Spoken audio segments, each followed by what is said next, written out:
Welcome to Straight Talk with Sandra Reish. Are you trying to master the game of life without success? There are secrets and strategies to living your best life. We'll share some of them with you on today's show. Take advantage of this series to become an expert at relationships.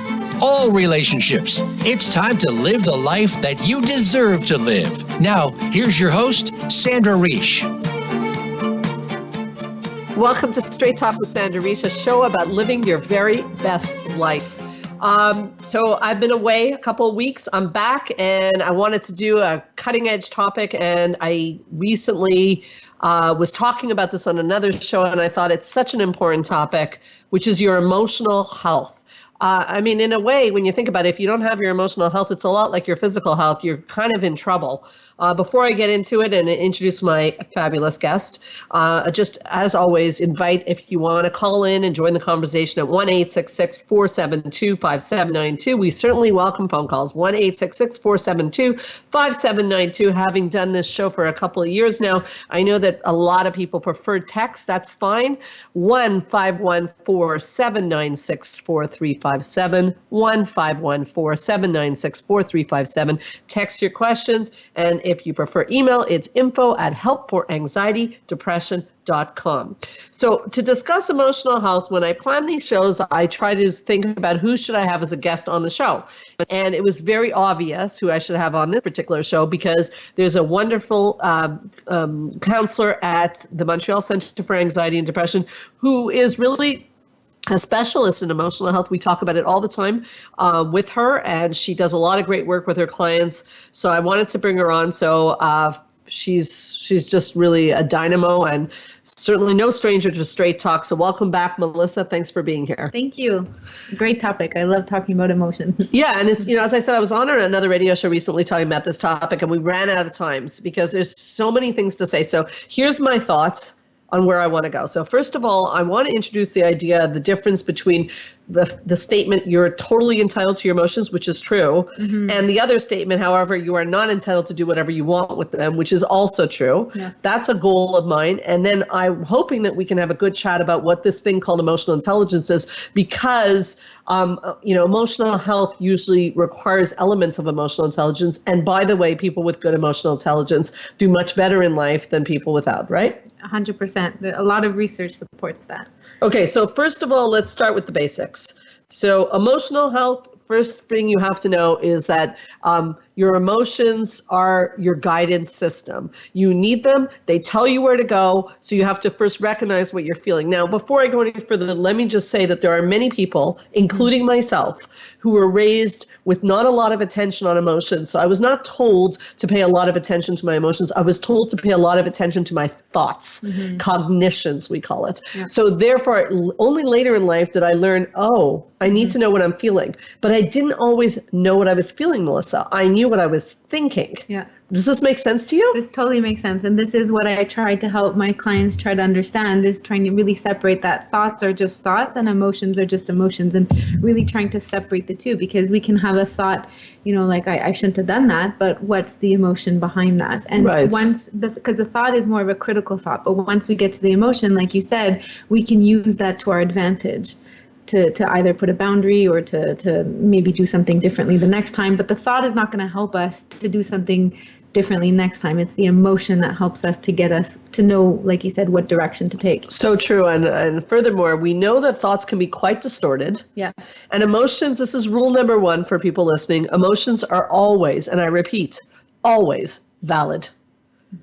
Really, that's a big sentence, because I go talk a lot of places and people, there's a little bit of a gasp when I say that in audiences, because people are like, really? Every emotion is valid? Every emotion is valid. Yeah. It's what you do next that's questionable. So if I'm angry at you, I can say it's valid, even if I'm angry at you for looking at me sideways or not bringing me flowers today when you showed up. It may seem a little irrational, but emotions by definition are not based on rationality. Yes. Okay.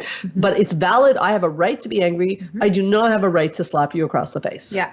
And that's the thing that a lot of people tie with, especially with anger. I'm going to use, and continuing on your example, is that a lot of people feel that anger is the typical, we see the yelling, the screaming, the lashing out, right? Yeah. But that's the behavior of anger. So I think what you're saying too is to really separate that the emotion is the feeling part, and then what we do with that is the behavior. So you're entitled to your emotions, so that you're disappointed and feeling angry that I didn't bring flowers, but also yelling at me is not going to get anywhere. Right. So step one, though, in this process for people listening for emotional health, you need to first know what you're feeling. So like I said, for many years, I did not know what I was feeling. I knew what I was thinking. So I had to do an exercise, which I teach all my clients to do.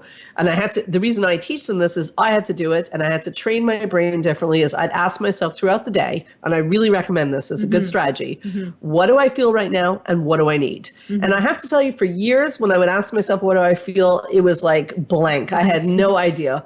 Okay, I would start thinking again. So I had to create a neuronal pathway in my brain to understand I'm feeling, even if it was hunger or tiredness. I'm even not good at that, because these things were not reinforced in my childhood. Now, I'm not alone in this, because a lot of people of my generation, we used to think in psychology that emotions were sort of like not so useful. So our parents didn't necessarily hone in on our emotions. So step one, would you agree, is to address what are you feeling right now? And then step two would be to validate that, to go, it's okay that I feel this way. Is that correct? Absolutely. So the first part too, and when you label that emotion, what you're doing is labeling it, but also there's research that suggests that just by labeling that emotion already helps you regulate it. It puts you in the step, okay, this is what I'm feeling and what do I do next? The thing about emotions is that sometimes it's not just one feeling. So there could be a multiple arise in emotion. That's why they're complex, they're messy, right? You feel more than one emotion at the same time. So you could have multiple answers in that, but to label it and also to say that give yourself that permission, because in their past we might not have had that permission to have an emotion, and so you're just by validating saying it's okay. And this is where people get into a little trouble right now, because then they learn this. I've seen this happen to clients, and they learn, oh, my emotions are always valid. So they have their first fight with their husband, and they get angry and they start screaming their head off, and their husband says, don't scream at me. And they say, but I'm angry and I have a right because Sandra said emotions are valid. And I say, okay, no. Okay, because you have a right to your emotions, but then that second point, which is called emotional regulation, kicks in. What is emotional regulation, Melissa? So it's the ability to be able to understand it and to be able to reduce the emotion so that we're not letting it overwhelm us. We're not thinking rationally anymore. Our emotions are running the show. They're in control. And we said emotions are not rational by definition. No. So that could be quite dangerous. Very. Because in anger, you could do a lot of crazy things, right? Yeah. Okay, so people have to learn something called emotional regulation. So how do they learn that? Well, that's where if you, because again, we're not taught this, right? In schools, I feel like we should more and more teach about how to, reduce stress and regulate our emotions. But, using breathing exercises, again, just like I said, by labeling your emotions already helps reduce it because you're understanding yourself better.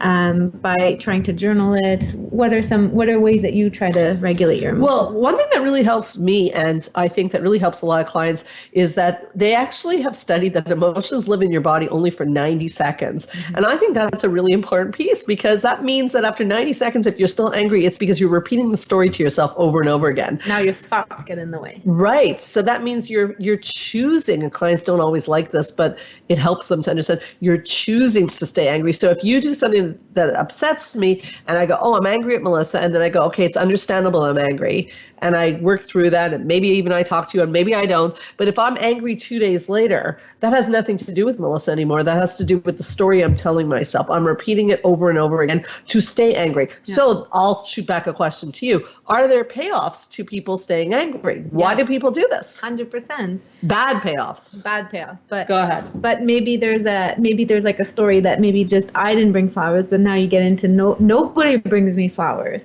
And so the payoff could be that then we stay in victimhood. And if we stay in victimhood, maybe it could avoid responsibilities.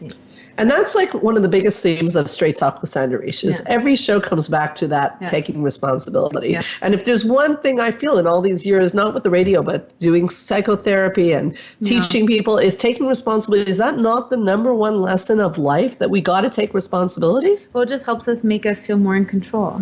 But it gives us control, actually, because we are more in control. Yeah. I don't have to stay angry at you. I don't have to suffer. No. As a matter of fact, you can't make me keep suffering. Only I can make myself keep suffering.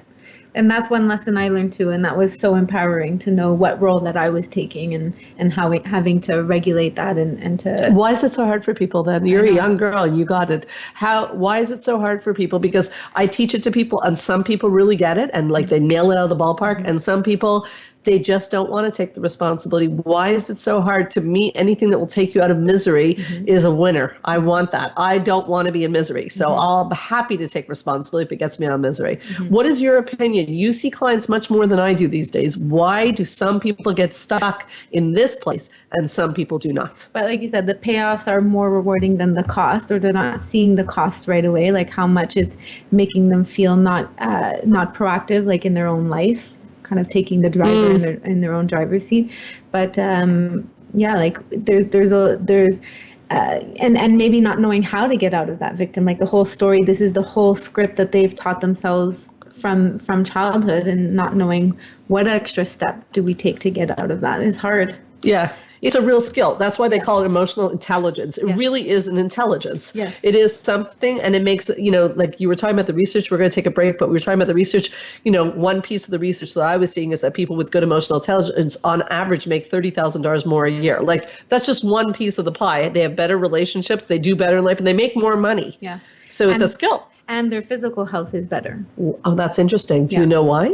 Well, there's a lot of research that shows that your mental health can actually affect your physical. Like you'll start to see physical sensations, physical illnesses that manifest itself because we're not taking care of our emotions. Oh, that's so true. So stress, your body's going to feel it. So there's tons of research that shows like diabetes, cancer, having like certain mental like in terms of Parkinson's or Alzheimer's and well, it's a lot of stress on the brain. A lot of stress. So we're going to take a break, but we'll come back and talk about how that stress affects the brain and how that happens. And we'll continue on with how you can have the best emotional health of your life. Because you know what? It is something just like taking vitamin C. You can be working on it every day, and you really radically can change your life. We'll be right back on Straight Talk with Sandra Reish.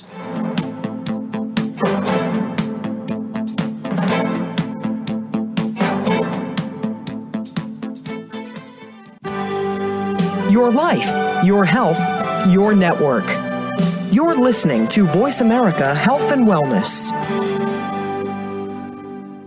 Join the therapist who is affectionately known as the Couple Whisperer, Sandra Reish, on her famous couple retreats, and change your life forever. Sandra offers couple retreats in beautiful locations several times a year that can radically change your love life.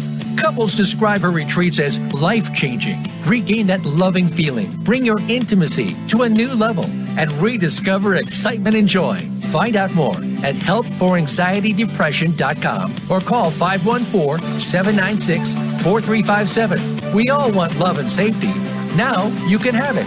Call 514-796-4357 or helpforanxietydepression.com. Change your life forever with the latest cutting-edge products for home study treatment for anxiety, featuring the clinical director of the Montreal Center for Anxiety and Depression and host of Straight Talk, Sandra Reish. Sandra is joined by top therapist Georgia Dow in this revolutionary anxiety videos therapy series. Thousands of people have benefited from this scientifically proven treatment approach. Isn't it time you chose yourself? Visit anxiety-videos.com right now. That's anxiety-videos.com and change your life forever. A fresh look at today's health. Voice America Health and Wellness.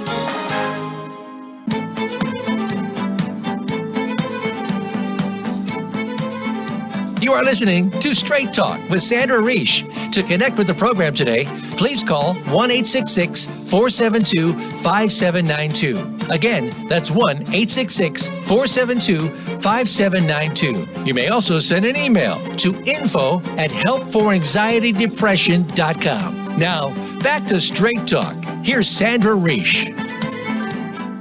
So I love doing this show, and I love when Melissa comes by because she always brings up such interesting aspects. So right before the break, we were talking about how your mental health plays a role on your physical health. Yeah. And I just wanted to say, because I personally believe a lot in personal examples, that there is no doubt in my life that there have been times that I got very upset about things, and I have literally 2 days or a day later fallen sick. Now, we know that stress hormones, cortisol, shuts down the immune system. So it's not really a stretch here. It's like science 101. Yeah. So your emotional health is going to have a huge bearing on your physical health. And by the way, the research on the diseases you mentioned is there's a lot of research going on now about epigenetics, the things that are above genetics, that because your genetics are not going to determine, they're not the whole story. They're part of the story, and how you manifest and deal with your stress and your emotions is another very big piece of the puzzle, right? Yeah. And a lot of people that have come to see me before end up in the emergency room or the hospitals. And so people, because of physical symptoms. And so it's always important to go, if you're suffering with a physical symptom, it's always really important to go get checked and get all the tests done to make sure it is not a physical element. But they're seeing that all the test results come back negative, and then realize that it's stress. So that's where they find themselves into my office, and to convince them that it is emotional, and that there are some stressors that maybe are coming up in their life. It's hard to see, well, how can such stress cause my body to have rosacea, or my body to have huge chest pains, or eczema and hives and lots of things. I've never had those things, but I've certainly fallen sick when I've gone stressed out. Have you? Yeah. I always find that, especially when I was studying, after exams, I would always get sick. Yeah. It's during the busiest, I'm okay, but then it's when I'm done, I crash, because that's when it's all flooding me, and when it's the downtimes, and then I get sick. So it is a bi-directional relationship, meaning that our emotional health affects our physical health. And our physical health affects our emotional health, right? Yeah. So if we are diagnosed, or we do have physical elements, that does create more anxiety and can create more depression. Makes sense. I'll just remind people, if they want to join the conversation, it's 1-866-472-5792, or you can text us at 1-514-796-4357. How do you think you do with emotional health? If you're thinking about that, if you have any questions, please be in touch with us. I think that this idea of paying attention to your emotions is something that requires a certain amount of wherewithal. For myself, I one of my tips, and you asked about those before, so the 90-second rule tells me I can't stay with an emotion longer than that, but that doesn't get me out of it yet. I do a lot of journaling, especially when I'm charged about something. Because you see, when you're charged about something, and this is what I teach people, and I really do believe it, when you're charged about something, there's something going on about you. So usually that will happen in, my husband or someone in the family, and I'm getting very triggered. So I take out my journal and I'll talk about what I'm feeling and what's going on. And I try to be very curious. I often tell this story, and many people listening have heard it before. But for example, the man I fell in love with is really good at relaxing. And I was raised in a very, type A kind of way. And I remember when we first got married, and, we'd take a day off from work, and I'd take a day off from work. I was still running around. I'd see him lying on the couch, and I'd be irate. And I had to learn through my journaling that I'm secretly quite jealous of him because he gives himself permission. But that connection only happens if you take the time to figure out, why is it bothering you, something someone's doing? And most of us, we don't see that at first, because you see the person lounging on the couch, you're not thinking you're jealous of them, you're thinking they're a lazy you-know-what. Yeah. So you have to take that journal and that little calm down time to draw some connections. And I liked how it takes you out of the blaming him part and makes you look inward to see, okay, well, why am I having this reaction? I find why so triggered? Why so triggered?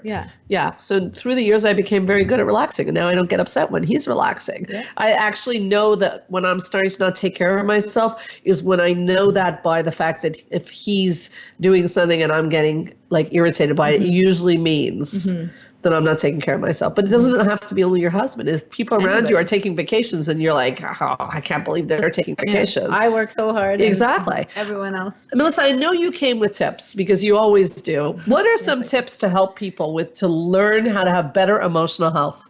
Well, I think that, and I love how you define the the definition of what an emotional intelligence is that labeling it, understanding it, but also being able to express it. Because a lot of times we doubt ourselves, that, oh, I'm not allowed, or, I shouldn't say, it's not justified for me to say it, but giving ourselves permission to give that a voice in a healthy way. But I have some tips in terms of how do we know when we're not checking in, and these are some signs. So a lot of times we feel like emotional intelligence would be like, a lot of myths that I find my clients make is that, well, I'll know I'll have emotional intelligence when I'm happy all the time, when I'm happy, when I have joy, when I have positivity, right? And so is this what emotional intelligence is when you only feel happiness and joy and all these positive, fluffy feelings? I don't think so. I don't personally think so, because I think that would suggest that you're not feeling a whole bunch of other emotions. Yeah. And I think that by definition, humans do also suffer and have negative emotions. Yes. So emotional intelligence would mean you have a variety of emotions, both negative and positive. Yeah. 100%. So thinking that, good emotional health is not always happy. It's not always the case. And like you said, it's normal and it's healthy to have a wide range of emotions, because that's what makes us human, right? Your anger sends a message that somebody crossed your boundary. Maybe. Yes.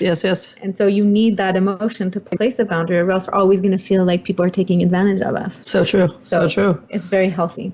And then the more also too, research shows that the more sad we are, the more happy we can be. Like they're very related. So if I process my sadness and I really grieve it and understand why I'm sad, then the price at the end will be a huge weight, like this huge relief. That's a very important point. And I can feel happier than if I was just kind of covering up my sadness and kind of having this like fake happiness. That's a really important point. A colleague of mine used to talk about hot and cold taps. That if you shut off the negative emotions, you shut off also the positive ones. Meaning if you shut off the hot water, you shut off the cold water, or vice versa.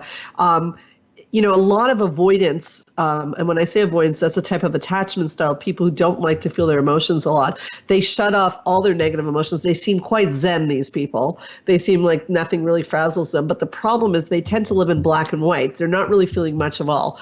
People who feel all their emotions, it's harder, but they live in color. Yeah. So if, like you said, and that was so smart, that if you feel your anger and your sadness, which is quite horrible. It's not fun. But you get to feel the good ones too.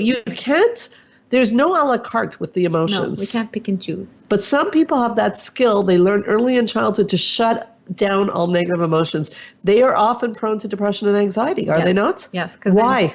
Then it gets suppressed. And if we're not expressing our anger, it's going to find a way to come out. And so it's going to come out. So anxiety is just like that little alarm bell to say, hey, something else is going on. Right. So it could be talking to you, your anxiety, and saying, hello, what are you really feeling? Yeah. And that's what I get my clients to do, is really trying to get underneath the anxiety. Yeah, I often say, bring me an angry person and I'll find you an anxious person, or bring me an anxious person and I'll find you an angry person. Because they're often working on the same systems in the body. Yeah. Another one too is that, and I looked in my personal life and I realized when I'm not checking in with my emotions, so this is another signal when you're not checking in, is when you're like a busy bee, when you're too busy. Yeah. Right. Yeah. So why is that a sign that maybe we're not slowing down and checking in? Well, being a busy bee might be an avoidance strategy, as you just said. But I'm so busy. Right, but you choose to be so busy. You choose to be so busy. So there's always that question, and I'm saying this as someone who is a busy bee, but there's always the question of what are you running away from? Yeah. So I'm constantly looking at my schedule and trying to see where I can open things up and say no to things, because you don't want to be running away from your feelings, because you know the old saying, and it's true, you can run but you can't hide. It's going to come get you, and being busy will not take you away, and it's not a good strategy. So being a busy bee is just an avoidance strategy. I don't recommend it at all. No. You can still do a lot of things in life. I still like to do a lot of things, but you need to take some time for yourself also. That's part of emotional health too, is, like you said, check in with self. Mm-hmm.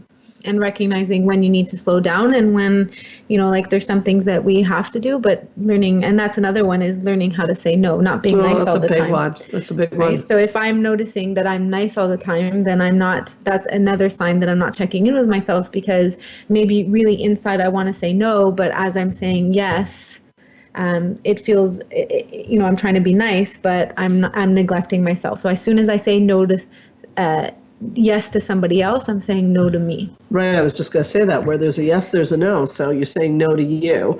And that's a tough one. And that's a tough one as a therapist. And I'm sure you have that challenge too, because people call you up and people want to see you. Yes. And, you want to really be there for people. Yeah. But you also have to check, did you make an appointment with yourself? Therapists are quite bad at this, by the way. Yeah. And, at the clinic, I often, talk to our team about this, the importance of self-care, because if you're teaching other people about self-care, you got to walk the walk, right? Yeah.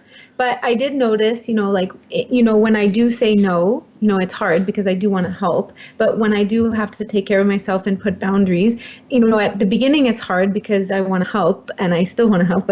But once you get in the pattern of really sticking to your own boundaries, then I find that people start to respect my boundaries more. Of course. It gets easier. Yeah. It's harder. They actually don't take you for granted. No, and they don't ask because they know that it's within those boundaries. So really good point. So it's hard at the beginning and it's hard on myself because I want to help, but I can't help if I'm burnt out too. Right. Oxygen mask on you first. Yes. That was the other show you did. And yeah. Great. Yeah. Another tip? Yes. And we'll take a break after that. Basically, the other tip is another one, just like we talked about feeling happy all the time. But sometimes I hear clients say, well, stress is just a normal part of my life. Like I'm a stressful person. I have a stressful life. It's just normal. What's the problem with this? Well, I think we have to tweeze that apart. I think if we're saying is stress part of life, the answer is yes. Mm-hmm. I think if we had no stress, we'd be dead. But if they have a very stressful life and they're saying, this is my life, there's nothing I can do about it, I think that that's not taking a lot of ownership, because that can't be true. Mm-hmm. How could that be true? I don't know. I mean, there's a certain amount of stress of things that are beyond our control. Yes. But there's certain things that are in our control, right? Yeah. And the thing is, if we're constantly stressed, then it's because we're not regulating the stress. Oh, so yes. There could be a lot of stressors, meaning there's multiple things in our life that are causing us stress. But if we're not taking the time to kind of reset or rebalance or take down the stress, then it's just like a constant flow. And eventually that's where I see a lot of burnout and or an explosion happen because we're not taking care. So we can't, yes, there's a lot of stress, and yes, stress is a part of life, but if it's ongoing, this can lead to a lot of anxiety too, if you're not regulating it throughout the day. Oh yeah, such a good point. Okay, we're going to take a short break. We'll come back and we'll, again, continue the discussion on what do these words mean, emotional health. I wonder, as you go away during this break too, ask yourself, what does emotional health mean in your life? Like, how do you measure it? You go to the doctor, you get a blood test once a year and you measure it because you get a good low blood pressure and you get a good blood test. That means you're healthy. How do you measure your emotional health? We'll be right back on Straight Talk with Sandra Reish.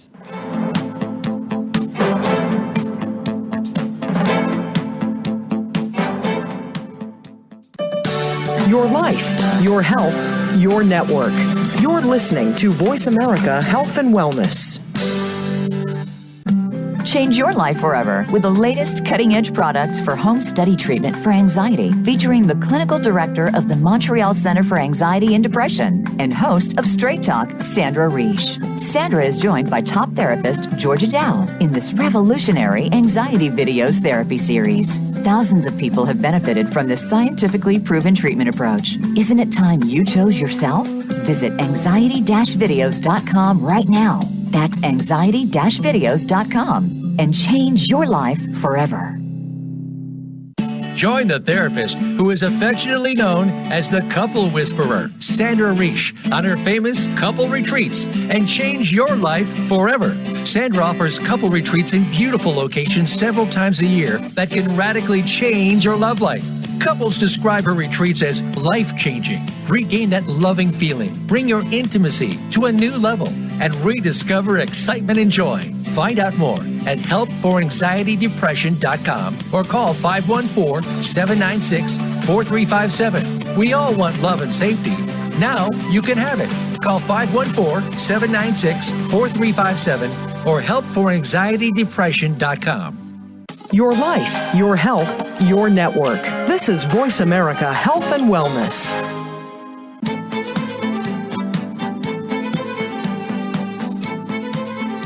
You are listening to Straight Talk with Sandra Reish. To connect with the program today, please call 1-866-472-5792. Again, that's 1-866-472-5792. You may also send an email to info@helpforanxietydepression.com. Now, back to Straight Talk. Here's Sandra Reich.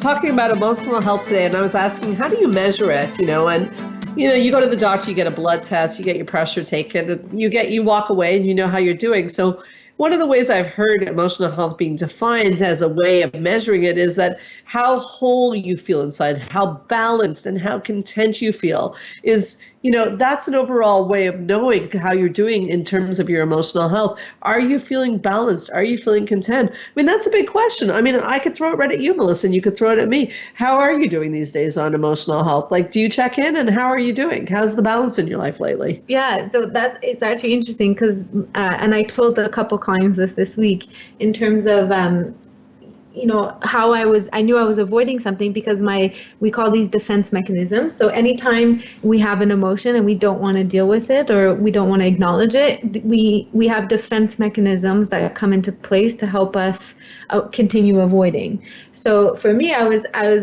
shopping last week, I just went on a shopping spree, like Amazon, like Zara, and just the shop, Lululemon. I just went shopping. Like my friend bought a dress. I'm like, I bought it literally right there with her online. And then and at first, like even me as a therapist, I'm like, no, I'm just really shopping. Like I'm just trying to spoil myself. This is part of self-care. Like I thought this was great, and I deserve it. I work so hard. I deserve it. So all these rational and justifications of why I was okay, I was allowed to shop. And then I questioned myself. I was like, wait a minute. Why? Because I knew deep down inside when I wanted to buy something, I'm like, no, Melissa, I shouldn't. And that was like my first signal when I felt guilty. As soon as I feel guilty, because there's shame around it. And so that was a signal. As soon as there's shame or there's guilt, or I was hiding it, I was starting to be secretive about it, or not telling my boyfriend how much it really cost, right? So as soon as that, then usually there's a sign that something else is going on underneath, right? If I'm hiding it, if I feel shameful or guilty. So that's when I ask myself, okay, let me check in with myself. What am I avoiding? Right? I love how you ask yourself, like, what am I feeling and what do I need? Yep. Right? So I asked myself, and I found that that there's actually something upsetting me that has been going on in my personal life, and I'm not addressing it. And so shopping was a quick way to get rid of that feeling, right? Like it was a great way to keep me distracted, and it would be a great way to keep me happy, right? We think that by doing these external things is great to keep us happy in the short term, right? Yeah. Now, what you just did there, that process that you just went through of asking yourself, what am I avoiding? Yeah. And what's going on? That's emotional intelligence. Yeah. That's what you did. Yeah, it's not the process of not having, like, being so self-aware all the time. Like me as a therapist, I think I'm very self-aware, but there's moments too where I fall into the trap. So we all do. Blind spots. We all have blind spots. So it's emotional intelligence is not having this process at all. It's about having those blind spots. And asking those questions. And then working through it to say, wow. And then actually I stopped shop. It just was simple as that. My impulse to shop stopped. Wow. So far. Just by addressing the issues. I didn't even address. So have you addressed the? No, I didn't. But you're going to. I'm going to, but just by acknowledging that, my shopping has stopped. Beautiful. Great example, and a great example of what emotional health looks like. I want to bring up another piece of emotional health, and we were alluding to this a little bit before. We were saying that sometimes things get difficult. Another big part of having good emotional health or intelligence is a quality called resiliency. Mm-hmm. Okay, and resiliency is the ability to get up when life knocks you down, which unfortunately happens to all of us. And so people with good emotional health handle difficult situations quite differently than other people who don't have as good emotional health. What is the difference? So you see people who have hard times and they get knocked down by it, and you see people have hard times and they get back up. What's the process? What's going different for these people? Do you agree that all people have hard times? Yes, of course. And and if you didn't, I'd question you. Right. Right. Right. So yeah, it's not having absence of hard times that makes your life great. It's getting through these hard moments, because just kind of like what I connected it to before, it's like by going through sadness, we can only truly experience that happiness. So it's what makes this, but what does make these people more resilient and some other less so? Okay, well, that was my question to you, but I guess you've thrown it back to me. Okay, well, I think that that's, again, a quality that can be learned.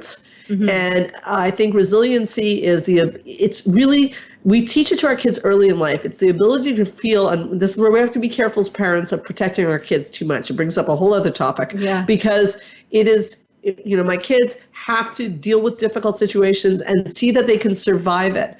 If I take away the difficult situation from them, they don't learn that. So resiliency is a skill that you learn by hitting the ground and knowing you can come back from this. And it's really a habit, right? So you hit the wall and you go, okay, I've hit the wall before, I can get back from this. Mm-hmm. But I go so far as to say that if there's one thing you could give someone, I don't think happiness would be what you'd give them, especially not kids. Resiliency is a much more important thing to have, because if I could give them the gift of happiness, first of all, it's unrealistic because there's going to be bad days and good days. But if they have resiliency, then if there's a cloudy day, exactly, that is a very important quality. But you only can learn resiliency if you are not saved from the hard times, which is ironic. You actually have to suffer to develop resiliency. Yeah, suffer. And I loved how you put that. And with the support of knowing that there's someone behind you, helping you and supporting you, but not doing it for you. And I think that's a very powerful lesson. But what happens to people that were over-sheltered or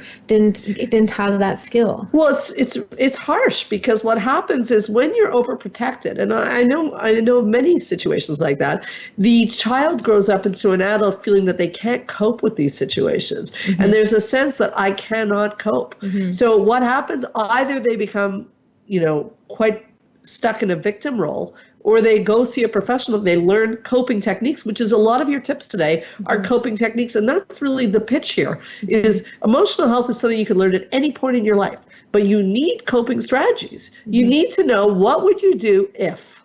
What would you do if your relationship ended? What would you do if you had a health challenge? What would you do if you lost your job? Would you be able to cope? Mm-hmm. And how? How would you cope? Mm-hmm. You hear stories, husbands come home, and wives come home and say, I'm leaving you, I don't love you anymore. I mean, nobody wants that to happen to themselves. But what would you do? Do you have a coping strategy in place? Yeah, I like that, because I find a lot of people get stuck in what ifs. What if my spouse leaves? What if I have a panic attack doing a presentation? What if? Yeah. And so we often just stay at the what ifs, but that's another technique. That's a more cognitive technique of, okay. Answer it. Yeah, answer it. Yeah. Like the worst case scenario, it wouldn't be great and wouldn't be pleasant, but how would you get through it? Yeah. And by just going through it helps you to say, okay, maybe I can, maybe there are strategies that I can do. I can get through it. And so that's what's building up that resiliency.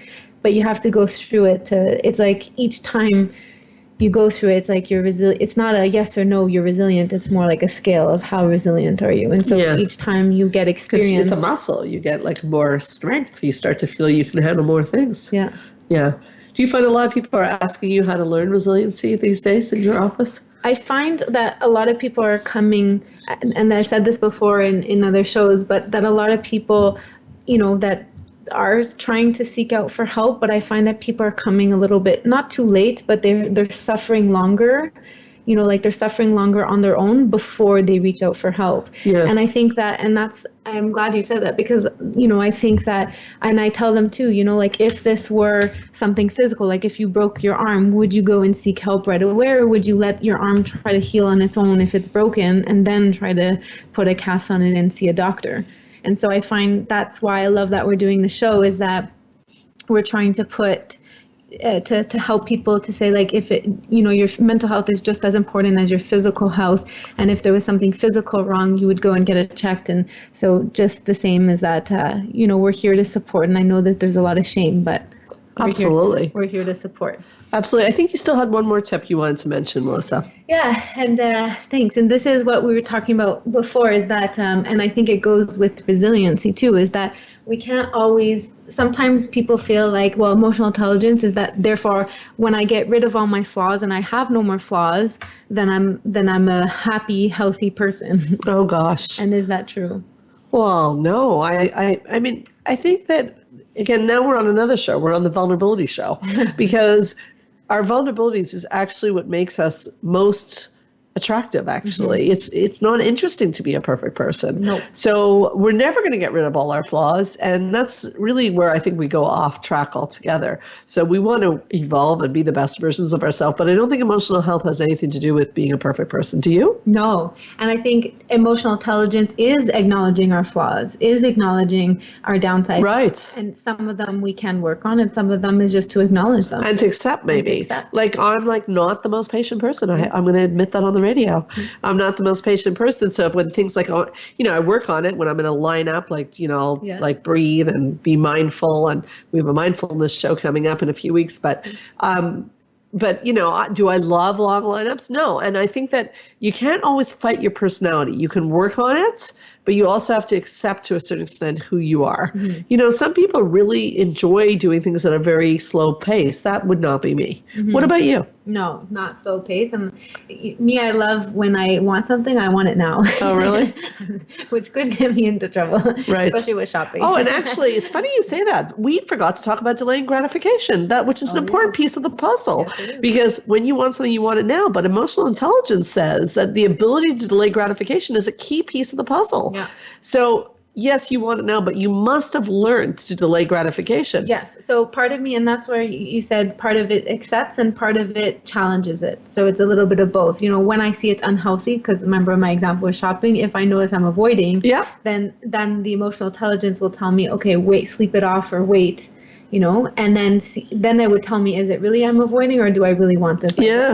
And then also part of me just accepts that I'm a person that just I can't get it all the time that way, but just I like things done, and when I want it a certain way, I want it a certain way, and that's okay. I can't change all of that. No, and accepting yourself is a very big piece of the pie, as you said. I want to mention that the way they study delaying gratification is they put little children in a room with marshmallows or an ice cream sundae, and they say, if it's with the marshmallows, they give them one marshmallow, and they say, if you don't eat it, when we come back, we'll give you 2. Yeah. And some kids can do that with no problem, and some kids cannot. And by the way, that predicts their life story. It does. And it predicts how impulsive they're going to be in other behaviors. Right.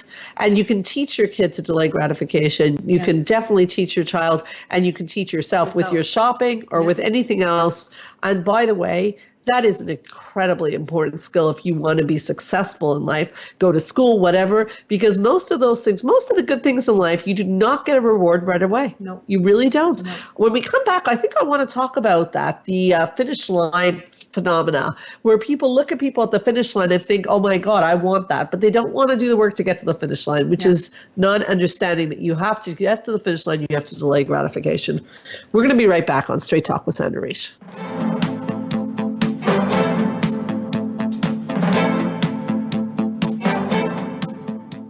Opinions, options, answers. You're listening to Voice America Health and Wellness.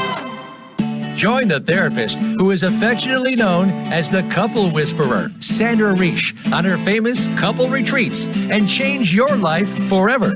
Sandra offers couple retreats in beautiful locations several times a year that can radically change your love life.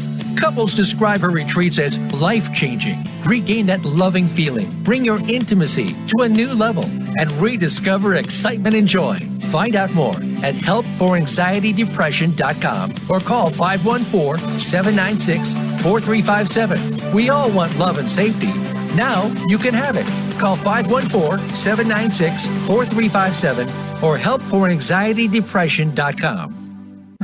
Change your life forever with the latest cutting-edge products for home study treatment for anxiety, featuring the clinical director of the Montreal Center for Anxiety and Depression and host of Straight Talk, Sandra Reish. Sandra is joined by top therapist Georgia Dow in this revolutionary anxiety videos therapy series. Thousands of people have benefited from this scientifically proven treatment approach. Isn't it time you chose yourself? Visit anxiety-videos.com right now. That's anxiety-videos.com and change your life forever. Your life, your health, your network. Voice America Health and Wellness.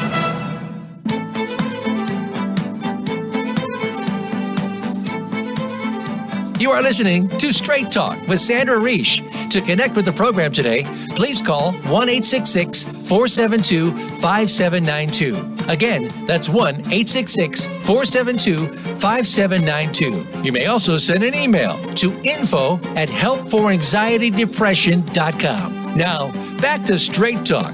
Here's Sandra Reish.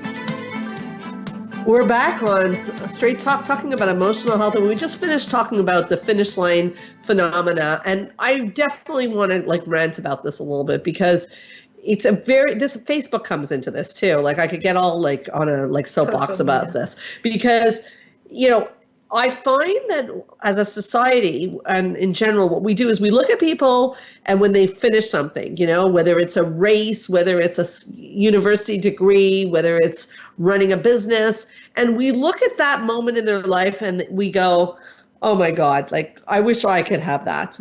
But we don't look at the struggle that led to having that moment. And I can tell you now as an older woman, I promise you, someone who's done this for a long time, there is no shortcut. You have to be able to delay gratification to be able to get to the finish line. And, whether you're talking about an Olympic athlete or a business person or anything, you have to be able to understand that there is a process. Even therapy itself is a process. Yeah, you go to therapy, people come to therapy, they're like, fix me. Fix me. Okay, it doesn't work like that. It's a process. People don't always like to hear that. So the finish line phenomena, by the way, allows people to feel that there's lucky people and unlucky people, which is a trap. Melissa, your thoughts?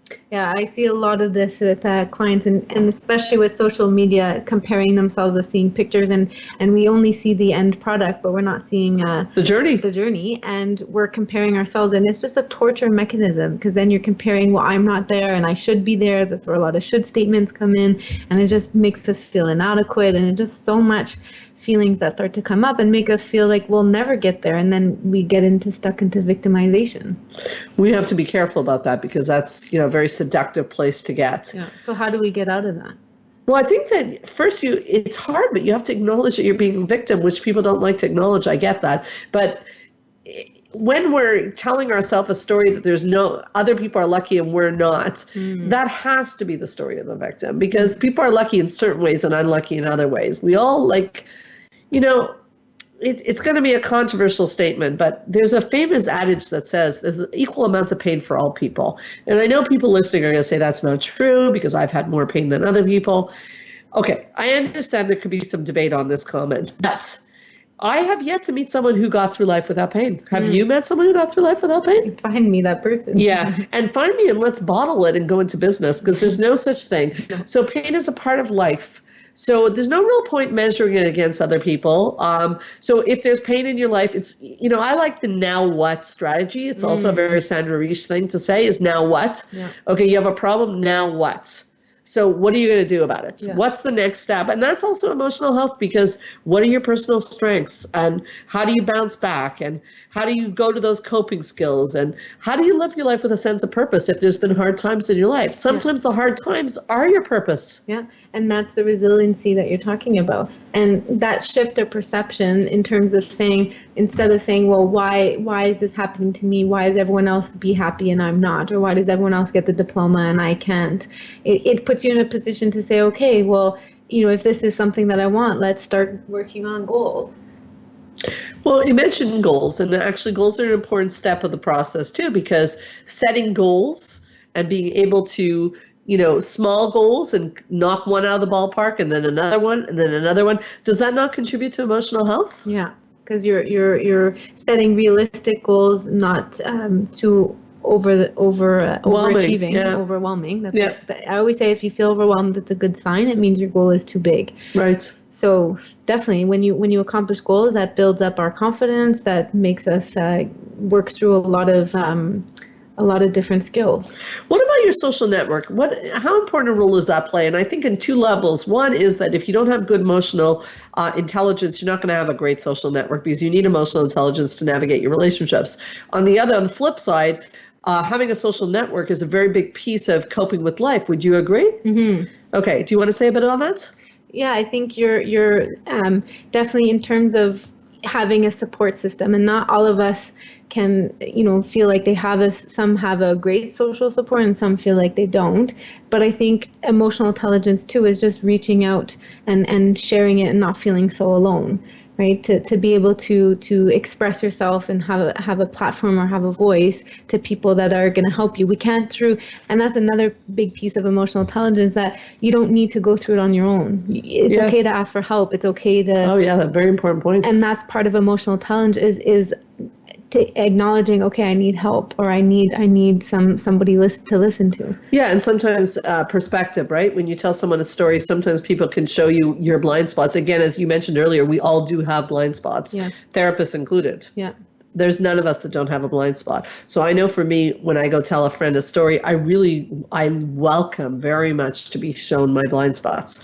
So this is a good tip to do, is that when you call up a friend and you had a fight with someone, maybe ask your friend not to do the, oh, you're right, she's or he is such a bleep bleep. But because I don't like that. It's not helpful to me. I want to know the whole story. Where was their part and where was mine?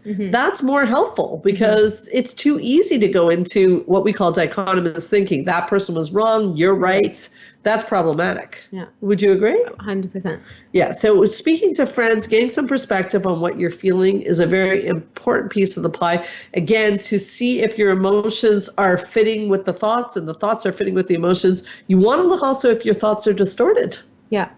And if, like, what you're saying in terms of that, if when we get into this dichotomized thinking, we want to be careful of validating, that you're right and somebody else is wrong. Yes. But, if you're saying, you're encouraging, which I 100% agree, encouraging you to see all sides. But what if the person gets so defensive? And I think that's another type of emotional health too, is that if we're getting defensive, there's a sign that, what would that suggest? Well, I'm not sure exactly what you're getting at, but I would think that if you're getting defensive, okay. Like, let's say you told me. I'm going to talk about ego strength then very quickly. Yes. Is that if I feel good about let me hear your example. Let's say you told me what?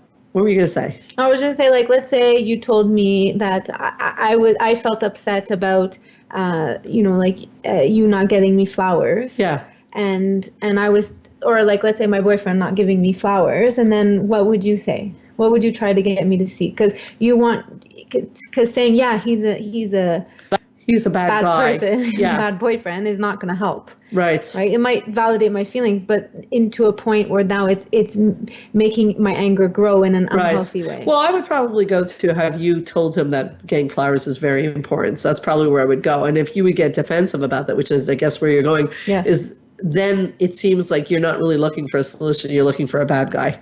Yeah. And that's another discussion. But the whole concept of defensiveness has a lot to do with emotional intelligence too, because if you have a good ego strength and someone's telling you something about you that you don't quite like, you can draw upon the fact that, like, okay, that doesn't feel so good, but this doesn't mean I'm a bad person. It's okay. It's possible. Like, yeah, maybe I am that way, or whatever it may be. Yeah. And that would be a sign of great emotional intelligence, is to be able to take that step back. You might still get defensive, but it's taking that step back to see, okay, let me try to see their point of view. Like, let me try to, instead of having that reaction, but you're not listening to me, and you're not feeding my victimhood. Right. Victim perpetrator, that dance. Yeah. Wow, Melissa, great show and lots of important topics. I always like to ask my guests at the end of the show, especially lately, if there's one thing you want people to know about emotional health today, you have like one last comment, what would you want to say?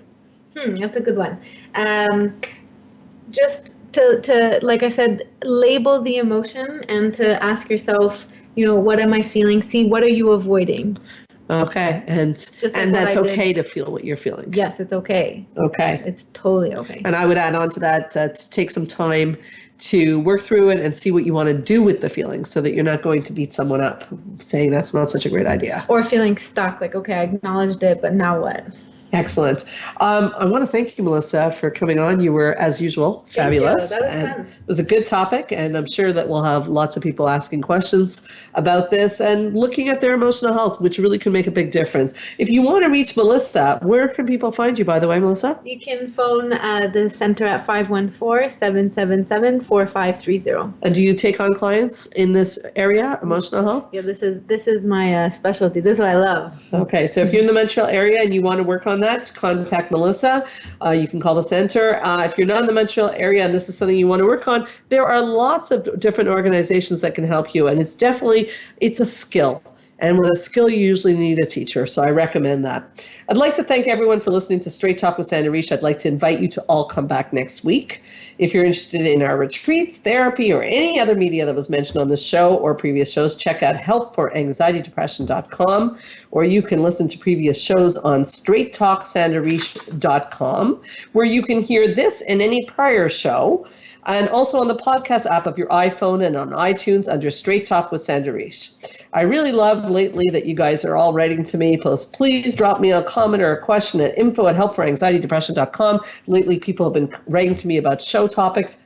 I really love that. So please continue to do it. My name is Sandra Reish, and I promise I'll help you learn to live your best life again next Thursday, same time, same channel. In the meanwhile, this is Straight Talk with Sandra Reish. Keep your eyes on the stars.